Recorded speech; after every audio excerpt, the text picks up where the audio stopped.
récemment, j'ai fondé avec d'autres royalistes le Lys royal de France, qui est un parti royaliste légitimiste qui, euh, qui a pour objectif de restaurer la monarchie, adaptée à nos temps, bien évidemment, tout en expliquant ce qui s'est réellement passé dans notre histoire.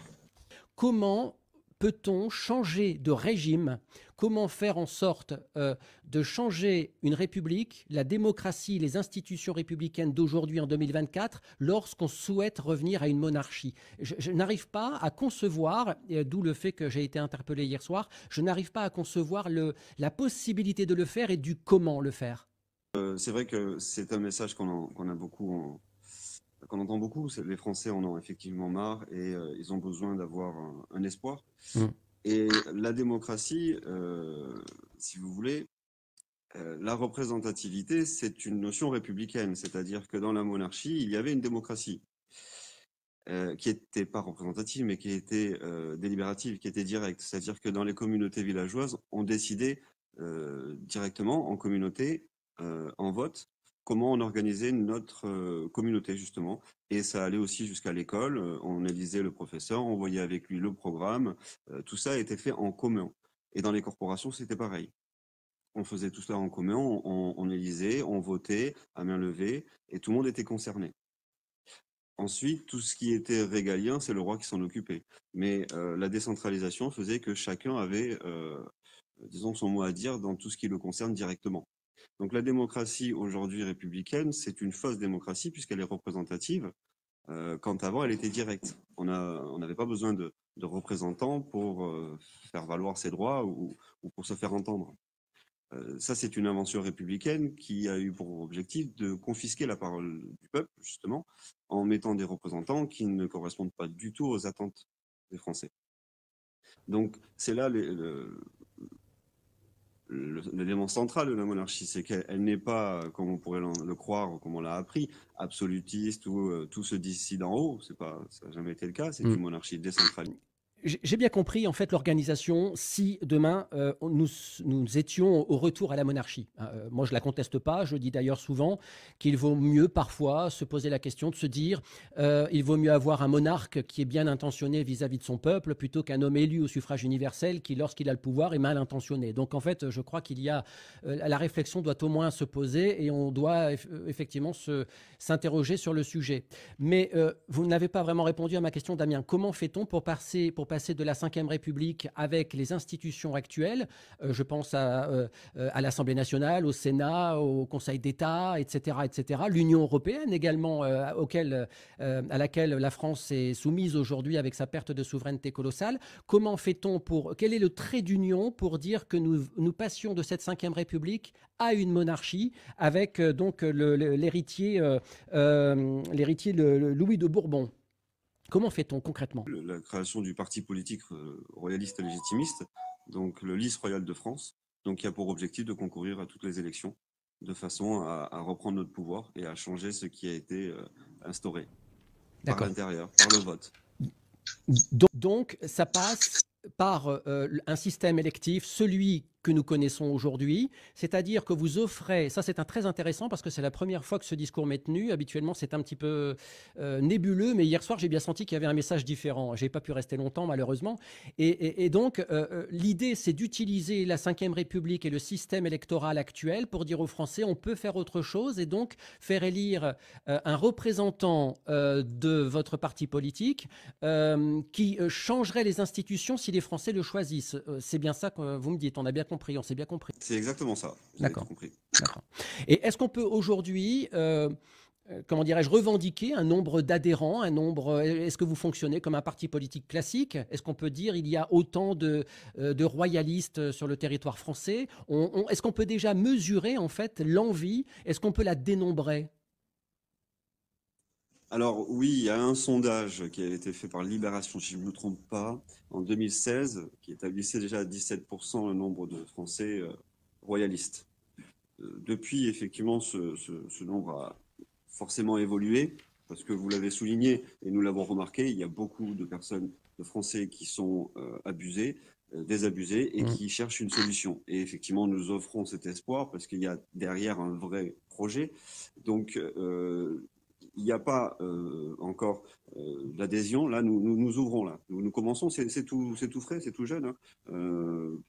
Nous venons d'avoir l'autorisation du parti, donc nous avons beaucoup de demandes par contre. Ça effectivement, je peux pas vous donner la quantité aujourd'hui, je ne l'ai pas. On pourra faire le point dans quelques mois, mais en tout cas, effectivement, on a beaucoup de demandes, beaucoup de personnes qui souhaitent s'investir et changer de système, revenir à ce qui a fait la grandeur de la France.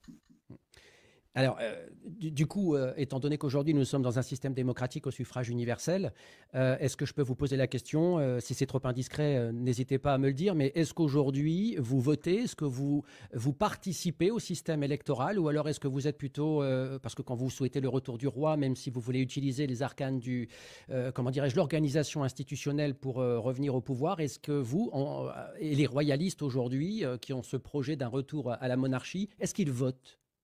Alors c'est un chemin personnel, c'est effectivement chacun fait en fonction de sa façon de voir les choses. Pour ma part, je parlerai donc pas pour les autres, mais pour ma part, quand la situation est catastrophique, il vaut mieux effectivement préserver les choses, éviter qu'elles ne s'aggravent encore plus. Donc, de ce point de vue, on essaie de minimiser l'impact négatif qu'il pourrait y avoir sur le résultat électoral. Mais évidemment, ce n'est pas notre objectif, puisque nous partons du principe, nous savons, la République a instauré les partis politiques pour nous diviser. L'objectif, c'est de nous unir. C'est ce que recherche justement l'héritier du trône.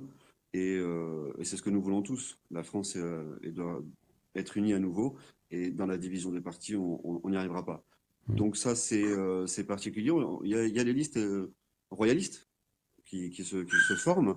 Et chacun est libre après de voter pour qui il souhaite, mais c'est pas notre objectif. Donc c'est pour ça que la création du parti a été décidée. Quand on crée un parti politique pour un retour à la monarchie, comment fait-on pour se financer? Parce que faire de la politique dans le système institutionnel actuel, ça coûte de l'argent. Comment fait-on aujourd'hui pour financer une campagne dont on sait que les Français vont avoir un peu de mal comment dirais-je, à adhérer? Parce que leur parler, enfin, je parle en mon nom et peut-être au nom de certains qui nous écoutent, mais leur dire demain le retour du roi, est-ce qu'ils y croient? Est-ce qu'ils y croiront? Même s'ils ont tous envie d'autre chose, comment les pousser à vous aider, à vous financer? Et d'ailleurs, où peuvent-ils le faire? Il ne faut pas hésiter à le dire. Est-ce que vous avez un site internet, ou n'hésitez pas à aller jusqu'au bout, hein. Nous sommes en création, justement, ce que je disais, le parti vient d'obtenir l'autorisation. Donc, nous sommes en train de créer tout le support qui va nous permettre justement de recueillir les adhésions, les dons, etc. Donc, il y a beaucoup de personnes qui souhaitent adhérer. Il y a des personnes qui souhaitent aussi nous aider financièrement ou matériellement. Après, sur le fonctionnement, de toute façon, on est soumis aux mêmes règles. Hein. Donc, il y a des plafonds de dépenses, il y a une obligation de transparence, tout ça. Sur le fond, il y a beaucoup. Quand effectivement on est royaliste, c'est quelque chose de viscéral. Donc, c'est une conviction propre. Ça, je suis désolé. C'est pas grave. Les aléas de la maison.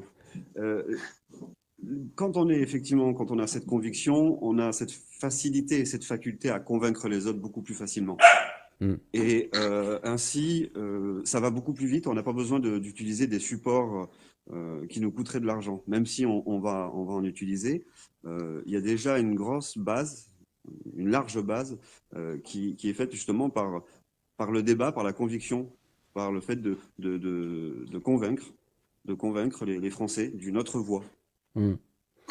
Et est-ce que votre mouvement, votre parti politique et ceux qui adhèrent au retour de la monarchie, est-ce qu'ils sont soutenus? Est-ce que vous êtes connu par Louis XX lui-même? Est-ce qu'il est, comment dirais-je, est-ce qu'il est en connaissance de ce projet? Oui, bien sûr, nous sommes en contact, nous le rencontrons. Nous avons obtenu son accord, nous avons préféré l'obtenir par 2 fois. Nous avons obtenu par 2 fois son accord, sa volonté et que tous les Français s'unissent pour la France. Et oui, on a son accord. Bon. Alors, je vais vous poser une dernière question, Damien. Après, je vais vous libérer en vous remerciant, à moins que vous vouliez bien sûr ajouter quoi que ce soit, comme on ne peut pas échanger vraiment en interactivité à cause du problème de son. La situation, alors je ne sais pas si vous étiez là au début de ce live où j'ai lu mon édito. Je vous l'ai partagé hier soir dans le message privé parce que je l'ai publié à l'écrit hier soir, 24 heures avant, sur X. La situation française est catastrophique sur tous les points. Là, j'ai résumé dans mon édito en 8 points la situation économique, sociale, migratoire, insécuritaire, etc. La question que je me posais tout à l'heure, c'est que ferait le roi s'il était roi aujourd'hui, s'il avait gagné les élections en 2022, si votre parti politique avait gagné, où en serait-on aujourd'hui? Quelles décisions auraient été prises de façon concrète? Alors, avant d'énumérer les points, je vais juste revenir sur un point extrêmement important. Le roi étant au-dessus des partis, ne se présente pas. Oui, oui, j'ai bien compris. Voilà, je préférais pour les auditeurs rappeler que c'est pas lui qui se présente, mais c'est nous le peuple de France qui allons nous présenter. Alors sur les points, alors il y a beaucoup de choses, effectivement, il y a beaucoup d'éléments, mais il y a un élément essentiel, c'est que le royaume de France est souverain. Il n'y a pas d'institution supérieure. Le roi est empereur en son royaume, donc déjà, il ne peut pas y avoir une commission européenne qui dicte la politique de la France. Ça, c'est le premier point. Ça ne change pas les accords, les relations diplomatiques, mais au point de vue du droit, il ne peut y avoir d'institution supérieure au roi. Donc ça règle un certain nombre de problèmes. Il y a toute une idéologie qui doit être supprimée, mais c'est en lien aussi avec la destruction de la France et de la monarchie. Tout ça est en lien, hein. Tout ce qui a été détruit, c'était pour instaurer ce système dans lequel nous sommes, et c'est pour cela que nous souhaitons revenir à ce qui a été détruit, ce qui était la France pendant 1500 ans, de façon à régler tous ces problèmes. Parce que tout est lié finalement. Tout est lié. C'est pareil pour l'immigration. Avec la souveraineté, vous avez restauré les frontières. Alors, ça ne veut pas dire que plus personne ne peut sortir ou rentrer, ça veut dire que c'est contrôlé. Voilà. La souveraineté, elle est aussi juridique, comme je le disais, pour les institutions, elle est aussi monétaire. Donc il y a aussi là un pouvoir d'achat qui doit être récupéré par les Français. Il y a une protection de nos agriculteurs, une protection de nos entreprises. Je suis bien placé pour le savoir. C'est très difficile et c'est de plus en plus compliqué. Donc il y a une refonte totale. L'avantage, c'est que les républiques se sont installées dans ce qu'avait conçu la monarchie de meilleur. Alors, vous parlez de la Cour des comptes, mais tout ce qui est aujourd'hui, sauf ce qui a été rajouté pour placer les petits copains, tout ce qui est les institutions, ça existait sous la monarchie. Donc, il n'y a pas vraiment de gros chamboulements. Il faut juste faire un peu de ménage, enlever cette idéologie, récupérer notre souveraineté et protéger les Français. Et notamment, au point de vue économique. Il y a, en 1789, il n'y avait pas la mondialisation, il n'y avait pas les échanges planétaires tels que nous les subissons aujourd'hui parce que nous sommes arrivés au point de les subir. Est-ce que, j'ai presque envie de dire, un roi moderne, c'est-à-dire un roi de 2024, 2025 ou 2027, que sais-je, est-ce que ce roi-là aurait le projet également de ces échanges internationaux et poursuivrait la mondialisation, ou alors est-ce j'allais dire qu'il fermerait en fait les frontières économiques, migratoires, etc., pour dire de ne produire et de ne consommer que français? Parce que là, si demain comment dirais-je, un parti comme le vôtre pouvait permettre à Louis de Bourbon, Louis XX, de revenir au devant de la scène et de refaire de la France une monarchie, ce que je répète, hein, je ne conteste pas, est-ce que le monde tel qu'il est conçu en 2024-2025, est-ce que ce monde-là se prêterait en fait au retour d'un royaume de France? Comme vous disiez, alors, comme je disais, surtout la monarchie a sa souveraineté, donc la mondialisation effectivement, que nous subissons et qui détruit les entreprises comme les agriculteurs, les Français en général, n'aura plus lieu d'être. Les échanges commerciaux existeront, mais jamais au détriment des Français. Le roi a été abattu pour cela, c'est qu'il était le garant des institutions, mais le protecteur des peuples et le garant de la subsistance du peuple.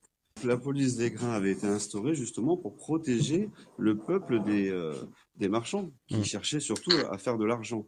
Voilà. Donc le roi est le protecteur des peuples. En ce sens, il ne va pas commercer avec des pays à l'autre bout de la planète si c'est au détriment des Français. Ça ne peut Mm. exister. Alors, je me dois de me faire l'avocat du diable, hein, pardon Damien, mais est-ce qu'il n'y a pas une grosse part d'utopie en fait dans l'idée d'un retour à la monarchie?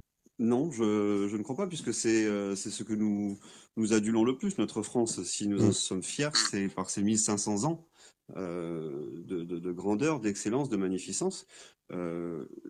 Quand on a compris effectivement pourquoi la monarchie a été détruite, on comprend que rien n'est impossible et que ce n'est pas une utopie. C'est en fait surtout revenir au bien commun et offrir aux Français enfin de quoi vivre et non plus survivre dans ce système. Mm. Donc c'est surtout expliquer aux Français ce qui a été mensonger, toute l'histoire qu'ils ont reçue depuis l'enfance.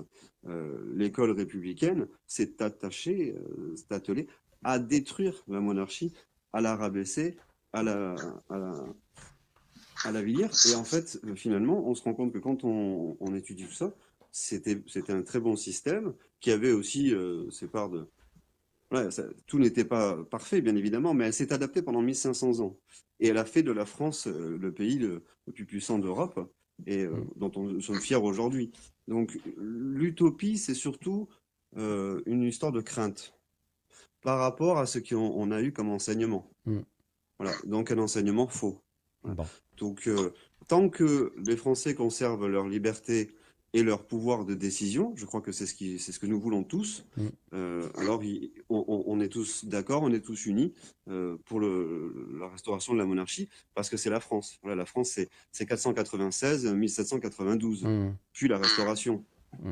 Voilà, ça c'est la France. Mm. Les prochaines étapes, ça va très vite s'accélérer. À partir du 1er février, une première conférence chez moi en Corrèze avec l'historienne Marion Sigaud. Nous avons plusieurs dates de prévues. Je les mets au point et puis j'en ferai la communication. Mais il y a beaucoup d'événements qui vont se créer. Et effectivement, dès que le site internet et toute la structure est prête, je vous la communiquerai aussi Mm. de façon à diffuser le projet, puisque je voudrais signaler que nous ne le faisons pas pour nous. Nous n'avons pas envie du pouvoir. Mm. Ce que nous voulons, c'est retrouver notre France, c'est la sauver, Mm. finalement. Donc, il faut s'unir. Il faut s'unir pour cet objectif, pour cette noble cause qu'est la France, ce grand pays que nous adorons tous. Et je pense que c'est ce qui nous unit. Bah, c'est touchant et j'imagine un peu la souffrance qui est la vôtre parce que moi qui suis qui adore la France et qui la défend, alors c'est vrai que je la voyais pas peut-être avec le même prisme que vous, avec les mêmes projecteurs sur le même endroit et même si on regarde dans la même direction, mais j'imagine tous ceux qui nous écoutent là sur X et tous ceux qui nous écoutent également sur TikTok et qui vous rejoignent dans votre analyse et votre projet, j'imagine la souffrance psychologique, la souffrance dans les tripes hein, de voir ce qui est en train de se passer, de voir ce pays s'effondrer. J'imagine que ça doit être très douloureux pour tout le monde et c'est un combat commun qu'il faut mener, effectivement. Et merci encore, Damien, et à très bientôt. Merci. Oui, vous avez raison. C'est assez déchirant. C'est Mm. pour ça que nous allons faire quelque chose que nous ne voulions pas. Encore une fois, on ne veut pas du pouvoir. La Mm. politique n'est pas notre apanage. C'est de devoir comme ça nous exposer.